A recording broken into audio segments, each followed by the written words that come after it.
So the new Avatar, the last Airbender movie that was leaked from Paramount and got pirated a billion times in an hour or whatever. Yeah, I'm gonna say that was planned. Planned like how most leaks are planned to manufacture or ensure engagement for a property before it's released officially. This is largely going to be a vibes-based video, so don't expect exact numbers here, but I feel like what I have extrapolating can be seen without glasses, so to speak. So lock in with me and let's get active on the high seas. As a joke, please support the official releases. Hey, yo.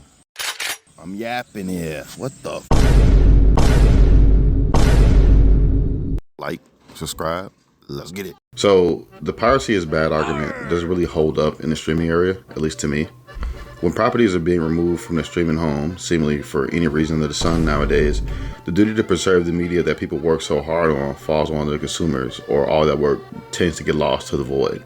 And whether we like it or not, that is kind of the reality we're facing here, right? If you don't save your favorite video on a small scale from YouTube and it gets deleted, it's gone. Or if you don't save, let's say, a critically performing series like Infinity Train, I'm hearing, or something like that, and it gets wiped from the streaming service, if you didn't pirate it before, then that's the last you'll see of it, right? And a massive example of this, back in the early 2000s would be the anime boom from that time, right? Before legal streaming, anime outside of Japan was hard to access. Fan subs, fan subtitled pirated copies was the distribution method, and it's been proven to work. I don't even want to think about a world without the great coming of the big three of anime. But without those early pirates, things would be crazy different in like a bad way. No Naruto, no One Piece, no Bleach. Those are all mostly generated hype from fan subs and stuff. And all of that hard work showed the owners of the IP that there's a market for the content and they should invest in it because there's almost a guarantee of profit and the market reception being, received well. The only issue they have with it is that they couldn't milk it for what it's worth. The entire process from marketing to release. And that's on them, in my eyes. If your company is worldwide and worth millions of dollars in an industry worth billions of dollars, or at least, that would be worth billions of dollars, and you get outdid by a NEET in their mama basement, that's a skill issue. And not on my boy in the basement. That's on the billion-dollar company. It's also been proven and stated that given the access, people that pirate it will still go to the paid production even after pirating the product, especially if they liked it. The audience later converts, and using the analogy from earlier, once the audience is assured that the content they intend to check out is actually worth the effort, they tend to convert to future supporters of the property. And that's also market research on the consumer side, And if we think about older products or older avenues that consumers had to engage with products, we used to have a lot more ways to try before you buy. For me, specifically, demos come to mind, like video game demos.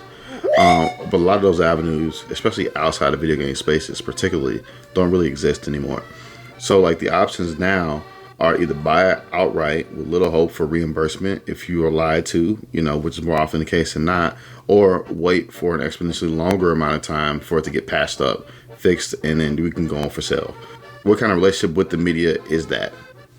Like, for real, it feels like it's coerced. I'm not that old, but I remember going to places like FYE and being able to listen to some CDs before you bought it, just so you can make sure that's what you wanted. And 9 times out of 10, you're going to buy it anyway, especially if you liked it. The worst comes to worst is you don't like it or you don't buy it, but like you still got the opportunity to try it and engage with it. We really don't have that much, again, outside of video game spaces. It's kind of cooked. It feels kind of coerced, you got to buy it without try it, And then going forward here, creators are largely, if not standardly, paid up front for their work, as in the creators of the media that gets pirated. I don't have a record on hand for what creators, outside of royalties, are paid on the performance of work. But specifically for people like film crew, animators, voice artists, like, let's stop pretending like they are falling for the corporate lie of lost wages. They already got paid for their work, generally underpaid for their work. And even if there's an example of creators being paid on the back end, I'm sure those are the exception to the rule and not the rule itself. Prove me wrong in the comments, but I don't think you'll be able to. And let's be for real. Some properties wouldn't even be as big as they are if it wasn't for piracy in the first place. Because piracy is a result of people being denied access to art and still wanting access to that art. Regional locks, expensive subscriptions, or unavailable releases are unnecessary roadblocks put in the way of human artistic experiences. And we should be against that as a whole, especially on the history of media that has been pirated en masse and were successful despite, or in many cases successful because of piracy. If you love a property like y'all say y'all do, the first priority should be for you to get as many people to see it as possible. And that should be independent of the distributing company that doesn't want to properly distribute it anyway. I know y'all remember properties like the Blair Witch Project. People shared and debated its authenticity online, and that piracy had already played into the found footage marketing that it was going for. Blair Witch Project became massively culturally relevant and had massive return on investment for indie film in the 90s, no less. The Witcher 3, CD Projekt Red, the developers, didn't really fight piracy, if we're being honest. Them not launching the game with the DRM software, the software that can, verify if you're online or not, without you giving them permission to do so, they recognized and utilized the potential of free marketing that they would get from piracy. So this built goodwill from their customer base, gamers as a whole, and it built a reputation that withstood one of the worst video game launches of all time. So because they were really on the right side of history, in my opinion, in addressing and acknowledging pirating, they kind of like cushioned the blow that probably would have killed their company in any other case, because we all probably know about the failed initial launch of Cyberpunk 2077. And me personally, I played it on PS4, base PS4, for about 100 hours. So I it worked for me, but like it really was bad. And then we got to really talk about the 90s and early 2000s anime that I mentioned earlier, but I'm going to mention again. So just so everybody understands how important this is, piracy is unironically or ironically, depending on how you want to look at it, the reason that the big three is the big three in anime. People couldn't stop pirating Pirates of the Grand Blue, and the IP owners took note and advantage of that research for free. They got all that information without spending a dime, and they did it for free off of hard work of people who just wanted to see One Piece, who just wanted to see Naruto. And I'm glad those people existed, because that was life-changing for me, and I'm sure a lot of other people our age. And we can't ignore the fact that historically, it's been the main way people in poverty or otherwise could get access to new releases. Or is y'all too good to remember the Hood Hero classic, The Bootleg Man? A good number of media kind of exists now only because there was a bootleg copy of it floating around to reintroduce it to a wider public consciousness. Like Hong Kong cinema and cult films from the 80s and 90s is the clearest example of this, with names like John Woo and Chow Yun-fat gaining Western cult followings largely through bootleg tapes. The alternative was obscurity, especially for the niche properties, the Kung Fu movies that nobody really wanted to watch in the 80s or 70s and 80s. Those probably wouldn't have been around at all. So shouts out to Bootleg Man for eventually planting the seed for Crouching Tiger, Hidden Dragon to be greenlit, stuff like that. But for niche foreign media, piracy wasn't replacing sales, but rather creating awareness to begin with. So what does that leave us, right? Well, piracy isn't a clear-cut yes or no like people want it to be. It never really is. It's a gray space between access and control, between art and ownership. If you really look at the actual history and not the corporate propaganda points, it's clear that piracy is one of the biggest unofficial distribution systems we have as consumers. It's not perfect, and no, it's not harmless, but historically, as I kind of stated earlier, it's been effective. At the end of the day, people don't pirate things they don't care about. They pirate things they can't get, but are worth having, with the goal of sharing the art. If your content's good, no matter how people obtain it, they're going to talk about it, they're going to share it, and it may become a part of the larger culture of their viewer base.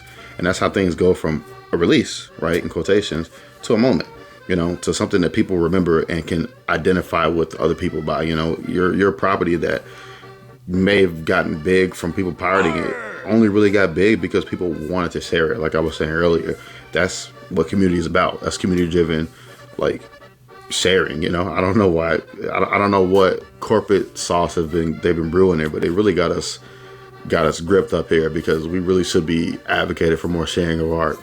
But in pirating and making sure that this art is known is how something survives past its marketing cycle. That's how it's become something people actually care about.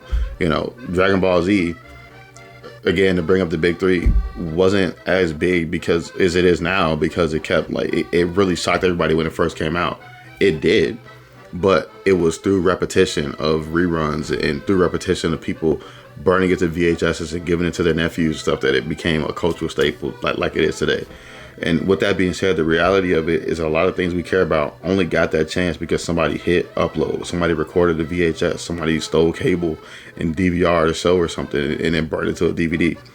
Before y'all get all nutty in the comments though, this isn't me saying go pirate everything. You heard the disclaimer in the beginning. Support what you love when you can, but let's not rewrite history either. A lot of these companies didn't build audiences from scratch. They inherited them from the audience they were already seeking.